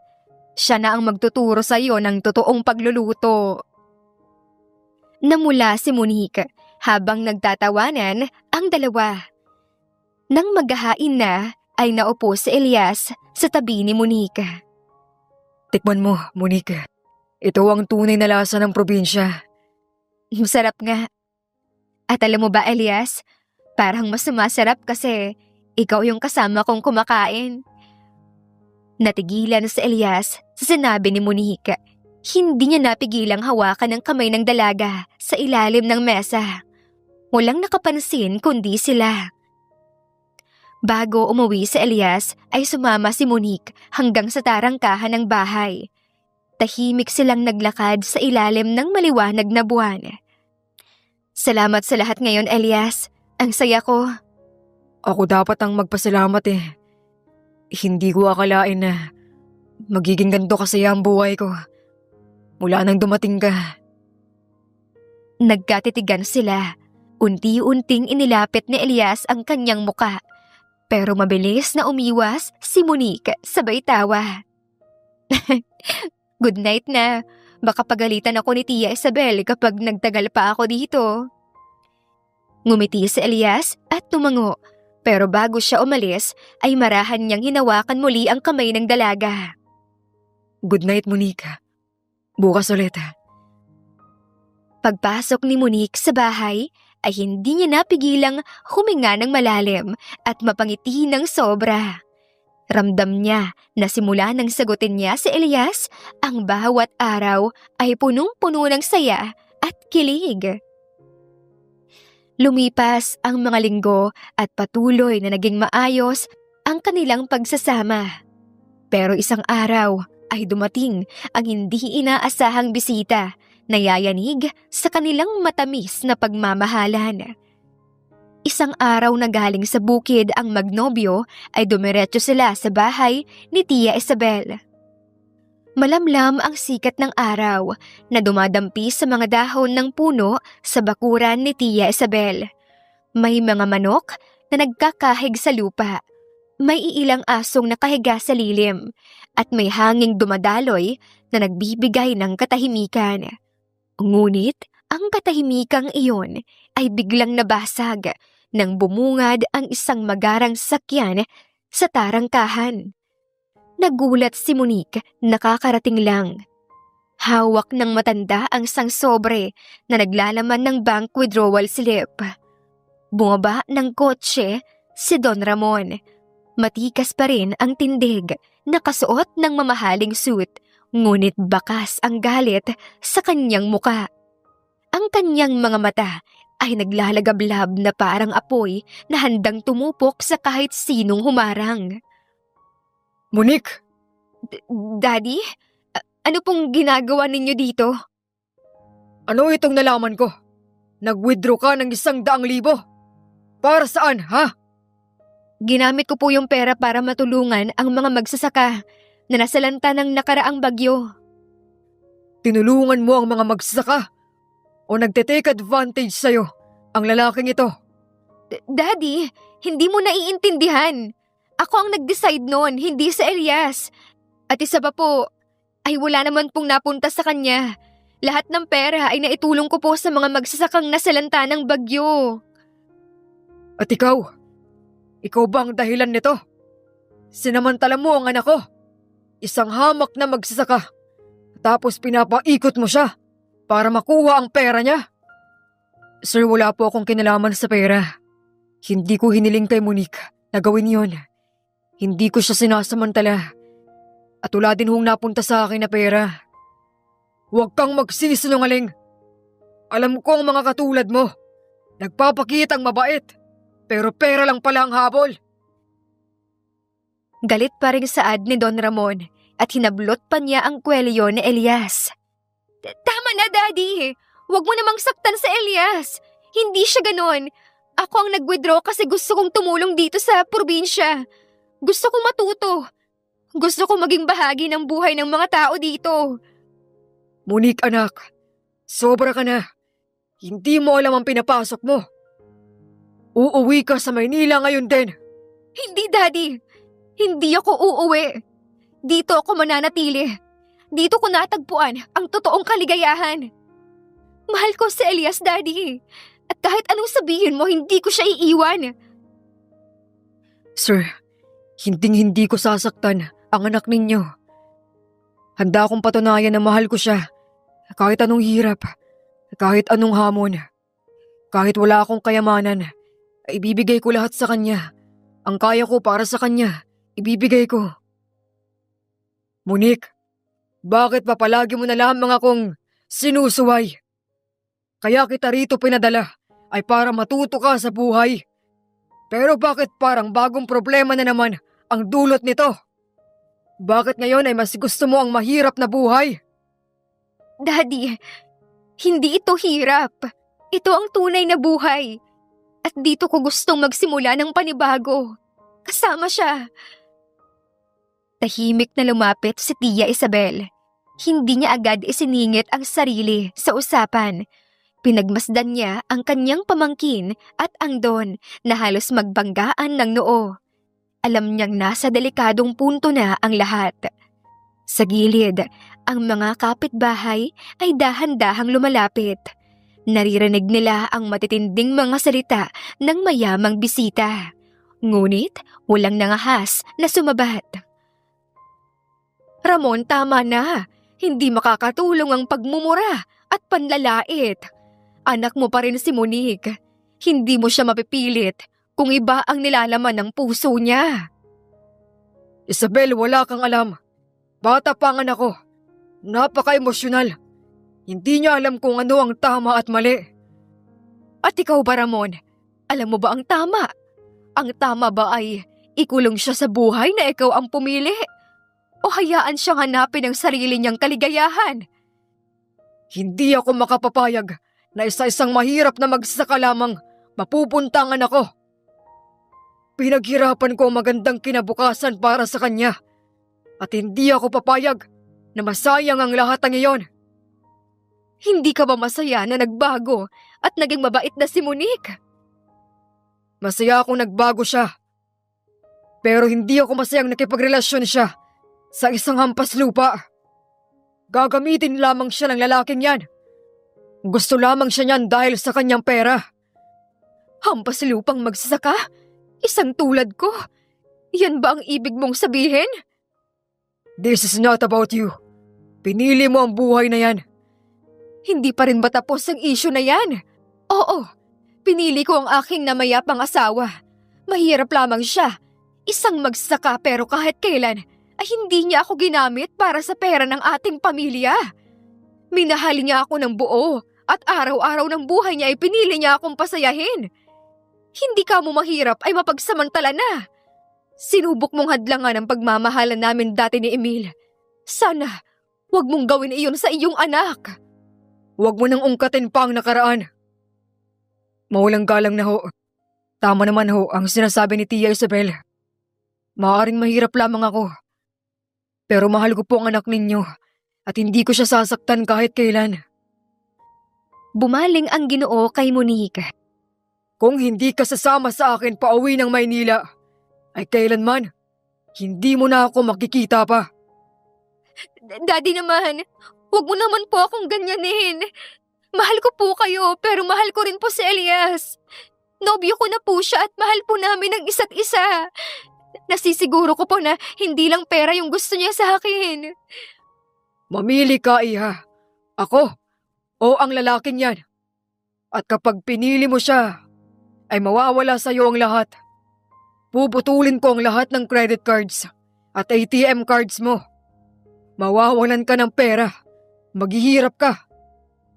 Handa mo bang gawin ang lahat ng iyon para sa isang walang kwentang lalaki lamang? Ilang sandaling nanahimik si Monique. Kumakabog naman ang dibdib ni Elias. Alam niyang mahal siya ng nobya, pero piliin kaya siya nito kapag ginipit na ito ng sariling ama? Daddy, mamimiss ko po kayo. Emosyonal niyang saad sa kayumakap sa ama. What do you mean? Pinipili mo ba ang lalaking ito? Sigaw ng Ginoo. Hindi ito makapaniwala na hindi siya ang pinili ng anak. Wala po akong pinipili, Daddy, at hindi dapat ako namimili. Pero mananatili po ako dito. At kung kukunin niyo po ang lahat ng ATM at credit cards ko, ay wala po ako magagawa doon. Sabi ni Monique at pumasok na ito sa loob ng bahay. At pagbalik nito ay iniabot sa ama ang mga credit cards at debit cards, pati na rin ang cash. Pagsisisihan mo ito, maghihirap ka. Siguradong babalik ka din sa Maynila. Ngumiti at umiling naman ang dalaga. Hindi po, Daddy. Paninindigan ko po ang desisyon ko. Nagmamahalan po kasi kami at handa po akong ipaglaban iyon. Hinablot ni Don Ramon ang mga cards. Natahimik naman si Don Ramon sa sinabi ng kanyang kapatid. Hindi siya kaagad nakasagot, ngunit makikita sa mukha niya na hindi niya matanggap. Ang kanyang anak na minahal at pinalaki niya sa marangyang mundo, ngayon ay ipinaglalaban ang isang simpleng magsasaka. Salamat. Hindi ko alam kung anong gagawin ko kung hindi mo ako pinaglaban.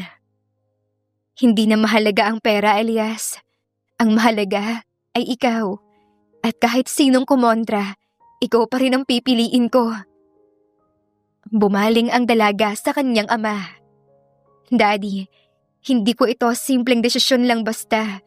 Mahal ko si Elias at kahit anong sabihin mo ay siya ang pipiliin ko. Lumapit si Elias at dahan-dahang hinawakan ang kamay ni Monique. Ginawa niya ito sa harapan mismo ng Don, tanda ng kanyang katapangan. Sir, hindi ko kailangan ng kayamanan ninyo. Hindi ko kayang pantayan ng mundo na meron si Monique. Pero kaya kong ibigay ang isang bagay na hindi nabibili ng pera. Ang buong puso kong pagmamahal at buong buhay ko para sa kanya. Nag-igting ang panga ni Don Ramon. Halos mapunit niya ang hawak na papel. Ngunit sa halip na sumigaw ay napabuntong hininga siya. Monique, hindi ako ang kalaban mo. Anak kita. Lahat ng ginagawa ko ay para sa'yo. Ayoko makita kang nahihirapan. Ayoko lang makitang niloloko ka ng lalaking ito. Alam ko, Daddy. Pero minsan kailangan mong hayaan na pumili ako. At ito ang pinili ko. Hindi mo alam ang sinasabi mo. Napaikot ka lang ng lalaking ito. Nang makaalis na ang Ginoo, ay niyakap ni Tia Isabel ang pamangkin. I'm so proud of you. Kaya mong ipaglaban ng taong mahal mo. At nandito lang ako palagi para sa'yo. Ngumiti ito kay Elias at Monique at saka pumasok ng bahay. Naiwan silang dalawa. Paano na yan? Wala na ang cards ko. At wala na rin ang cash ko. Paano kaya ako makakasurvive dito? Huwag kang mag-alala. Nandito lang naman ako. Ayoko naman ng ganun. Ayoko naman maging pabigat. O di tutulungan kitang makapagtrabaho. Talaga ba? Oo naman. At habang wala ka pang trabaho, ay pwede ka munang tumulong sa akin sa pagsasaka. Huwag kang mag-alala. Saswelduhan kita. Halakhak ni Elias at napangiti naman ang dalaga. Ikaw talaga, napapangiti mo na naman ako. Trabaho ko yon bilang nobyo mo. Kailangang patawanin at palagi kitang pasayahin. Nako ha, ang sweet mo na naman. Kayang-kaya mo talagang pagaanin yung loob ko, no? Tara na nga lang, pumasok na tayo at baka bumalik pa si Daddy. Katulad nga ng pangako ni Elias, ay tinulungan niya si Monique. Nag-apply sila sa mga tindahan at karinderya sa bayan. Wala naman daw pili si Monique. Kahit anong trabaho raw ay tatanggapin niya. Hindi kalaunan ay natanggap siyang cashier sa isang malaking tindahan. Payak pero kumikita siya ng pera kahit papaano. Makalipas ang ilang buwan mula nang iwanan ni Monique ang marangyang mundo sa Maynila at piliin si Elias, unti-unti na siyang nasasanay sa buhay sa probinsya. Wala na siyang access sa credit cards at ATM cards. Hindi na siya nakakapunta ng shopping mall o kumakain sa mga mamahaling kainan. Ngunit kapalit ng lahat ng iyon ay ang kasimplihan at kapayapaan na araw-araw na kasama sa Elias. Naging maayos rin naman ang kanyang trabaho bilang cashier. Bawat umaga ay gumigising si Monique ng mas maaga kesa dati. Ay, ang sarap talagang gumising sa probinsya. Para bang laging clean slate ang lahat at maaari ako magsimula ng panibago. Sa halip na alarm clock mula sa cellphone ay tila orasan na ang tilaok ng manok at hampas ng araw sa bintana. Dati ay nasusuka siya sa amoy ng lupa at pawis, ngunit ngayon ay tila naging gamot na yon sa puso niya. Kasama sa Elias ay natuto siyang magsaka. Minsan ay tinuturuan siya kung paano magbungkal ng lupa gamit ang asarol. Madalas ay hindi pantay ang guhit niya, kaya't natatawa si Elias habang pinapakita kung paano ang tamang paraan. Elias, parang hindi ko ata kaya. Ang hirap magbungkal. Kaya mo yan. Hindi naman kailangan perpekto. Basta may effort ka, sapat na. Tinitigan siya ni Monique at napangiti. Sa bawat pawis at pagod ay tila mas lalong tumitibay ang kanilang relasyon. Hindi na niya iniisip ang mga naiwang gamit sa Maynila. Para bang wala ng halaga ang mga yon, basta't kasama niya ang taong minahal. Dumating ang mga araw na siya mismo ang naghahain ng tanghalian para kay Elias. Niluluto niya ang mga natutunan mula kay Tia Isabel, tulad ng ginataang gulay, pritong tilapia mula sa sapa, at sinigang na baboy na galing sa palengke.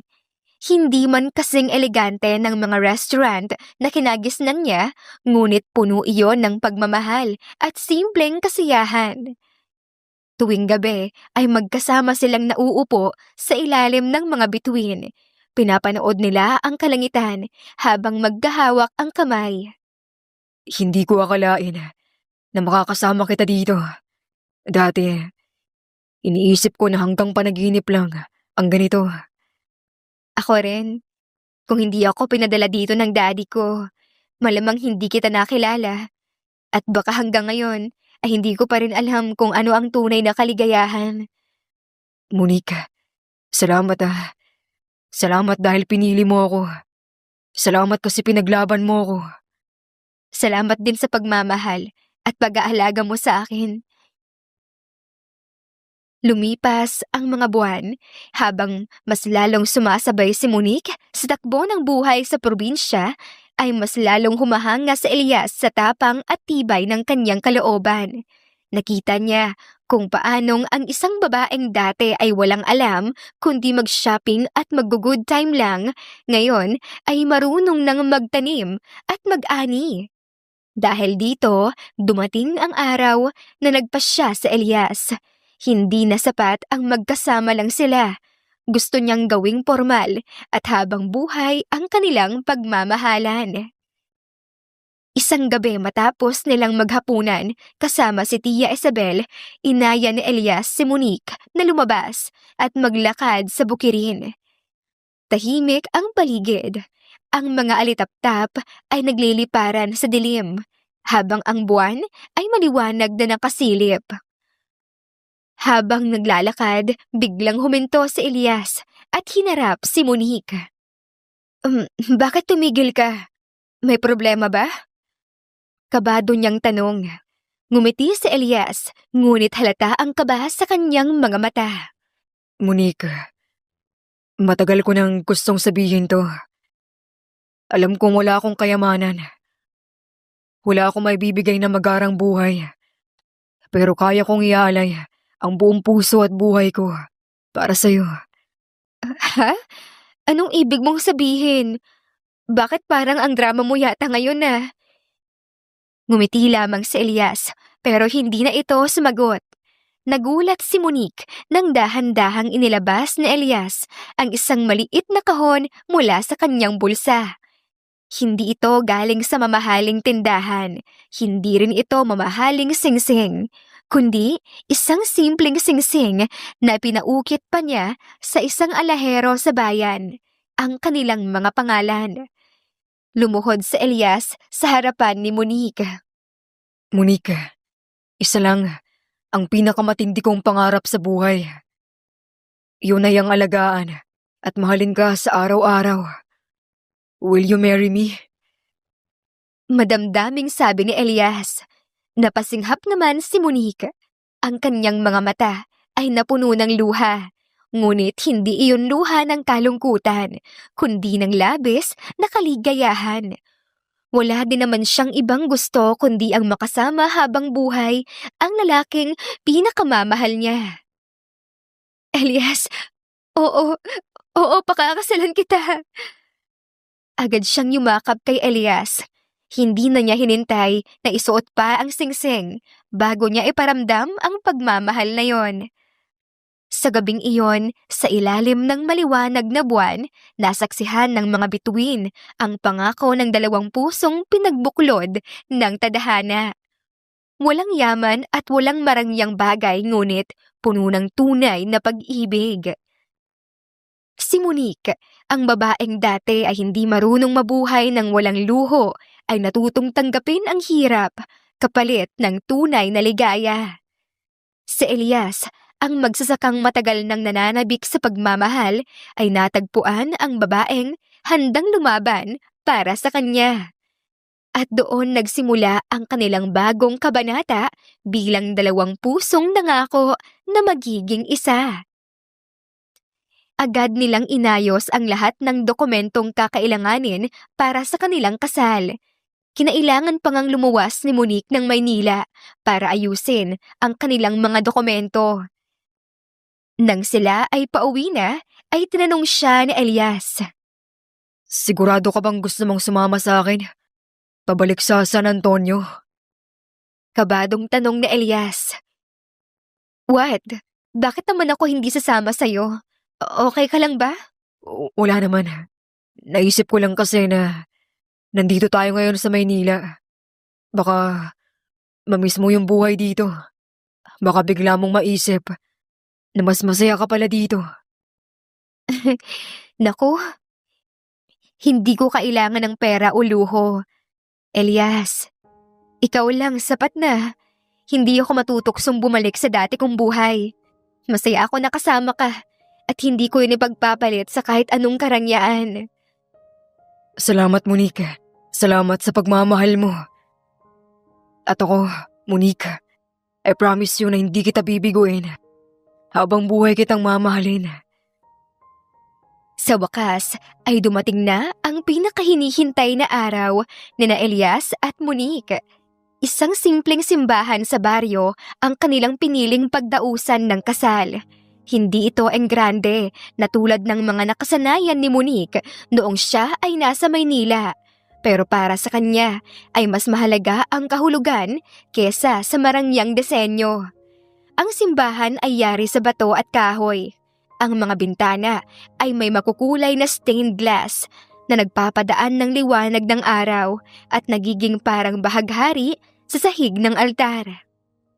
Sa labas ay nakatayo ang mga kapitbahay, nakasuot ng kanilang pinakamagandang damit at lahat ay masigla.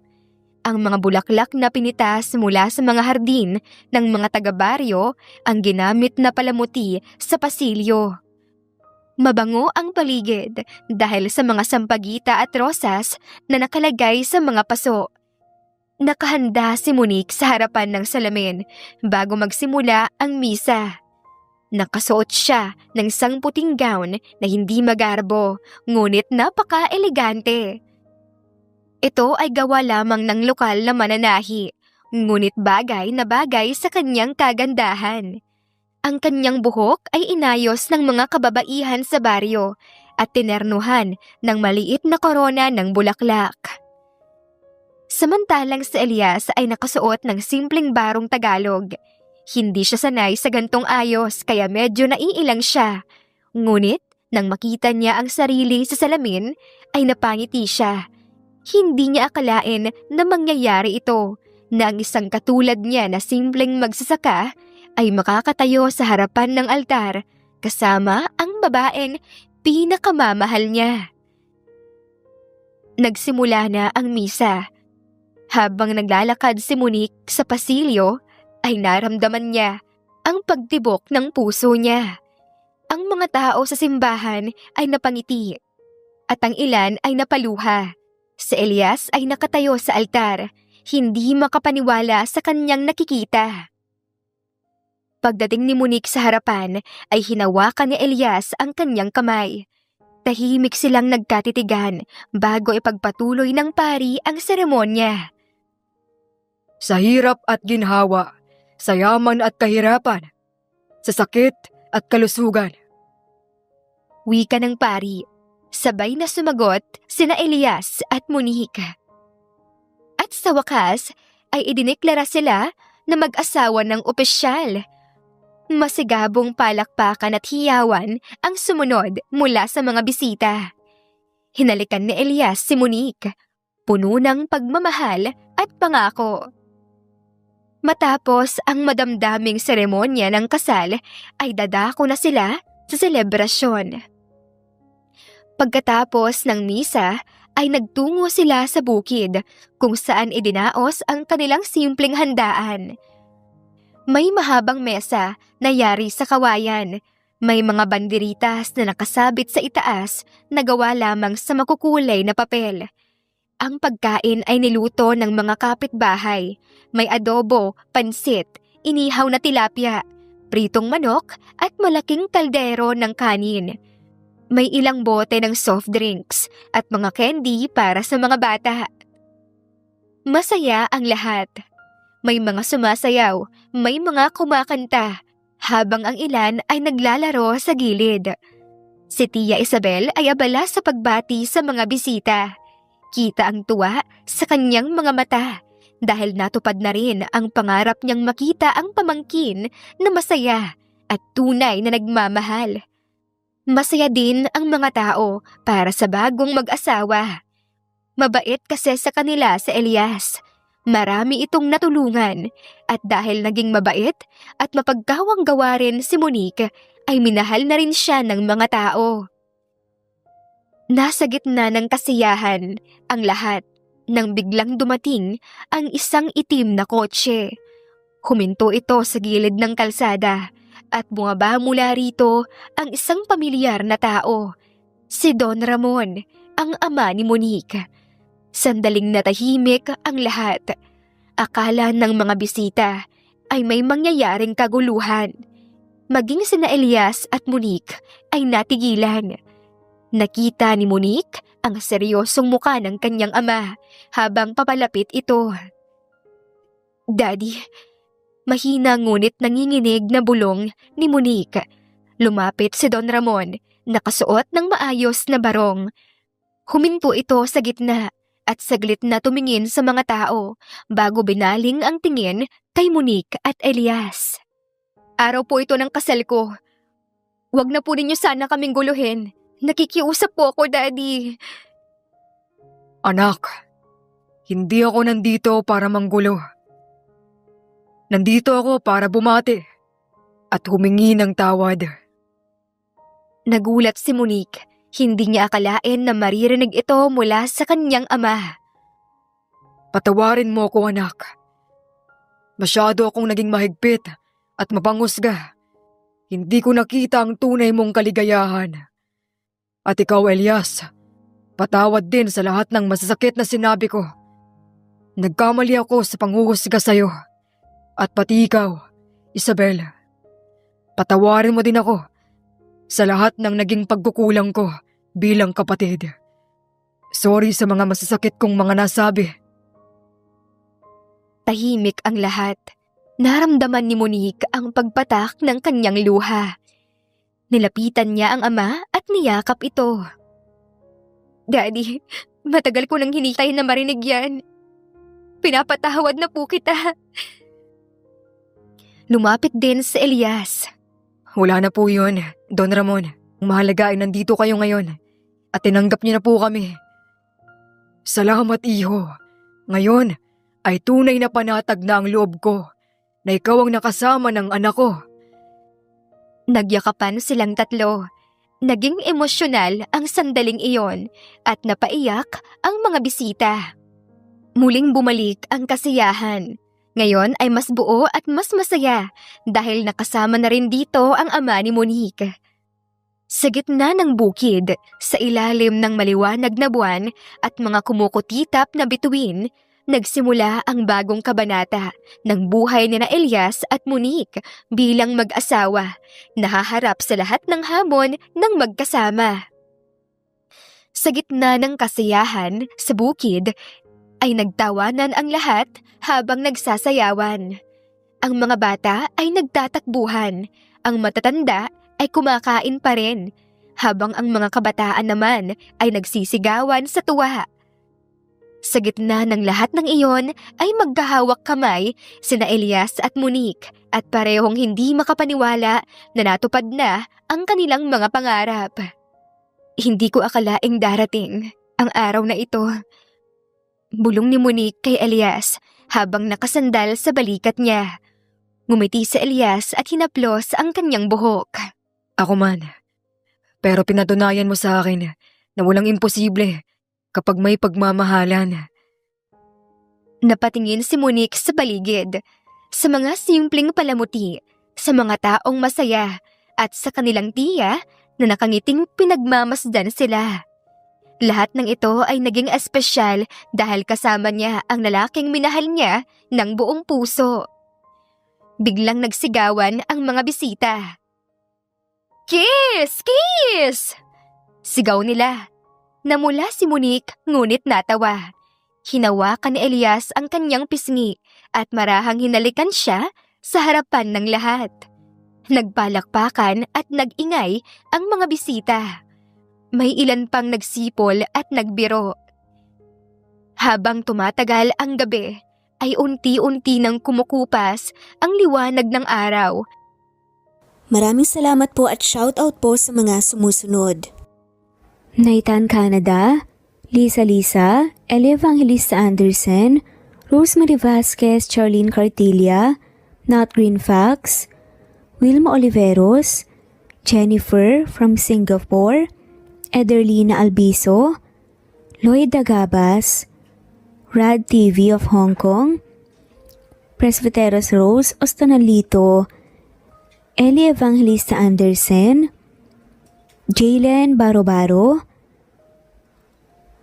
Jose, Francis Pilapil, Nat, Carmen Kalunod, Marilu Gulmatico, Connie, Evangeline Zamora, Imelda Fortesa of Calamba City, Grace Carion, Anisha, Pasite Aliazar, Juliet Kaday, Nanita Dagoldol, Nathan Canada, Corazon Salvacion, J. De La Cruz, Fatma Mansul, Nori, Ronilio, Senen Orzame, Helen Murillo, Emerald Peniro, Marilyn San Jose, Christian Fidelino, Alice Garlet, Batang Ibunan, Lucia Baldo, Gloria Lucas of Likab Nueva Ecija, Nat, Kamindanao, Rebecca Tezuka of Kawasaki, Japan,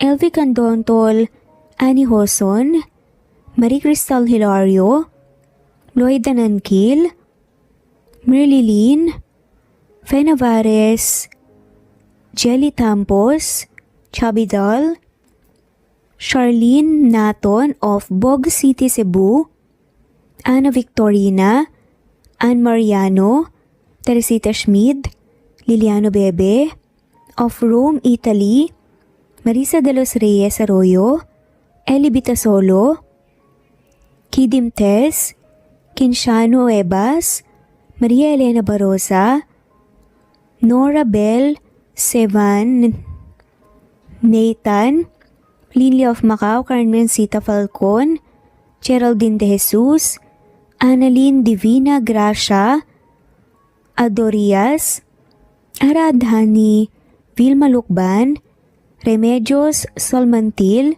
Ederlina Albinso, Maria, Josephine, Peña Sales, Rosalie, Naitan, Fe, Dip Dorado, Maribel Quitola of Antipolo City, Lloyd Dagabas, Busolve Tayo, Marilu Abad, Epifania de Ocares, Zenaida Hamo, Marie Cristal, Tess Batatas, Jay, Lynn, Juliet, Lilia, Teresita, Rosemary, Evangeline, Ronil, Rebecca, Rosalie Datu, Eliza Fronda of Marlene Basico, Flordette, Nancy Hupia, Batang Ibunan, Eli Bitasolo of Milan, Italy, Dionila Perea of Naik Cavite, Jessica Vargas, Shuktong, Flor, Teodora Santos, Mercedita San Jose of Antipolo, Marilyn San Jose, Emily Borac, Jers Jenna Lipio, Virginia Malasan, Mary Jean Coldora, Stephanie Arroyo, Imelda, Emelita Mendoza, Nori, Marilu Gulmatico, Juliet Panlilio, Annie Hosen of Japan, Tess Batatas, LV, Lori, Jessa Acevedo, Lisa Lisa, Ellie Ramirez, Edita Palalon, Goldfinger, Elizabeth Cabanilla, Maria Teresa Mislang, Happy Cat, Wilma Dargantes, Glory Rojas, Donilia, Lloyda Nankil, Ana Flor Saiko, Marilyn Sasaki of Japan, Naija Adel Panganiban, Baby Floresca Pasita Eliazar of Ontario, Canada, Marilyn Sasaki, Ederlina Albiso, Virginia Malasan, Felicita, Nenita Gomez, Anything Goes, Josie Lanusa, Rinante Salamania, France, Techi Pacardo of France, Joel Capili, Rinante Salamania, Girly Bandia, Josie Lanusa, Angelina Barbado of Santa Maria, Bulacan, Wendy Got of Japan, Fe Ramirez and Mariano Alfonsa Atienza, Mercy Villantes, Daniel Gucor, Techi Pacardo,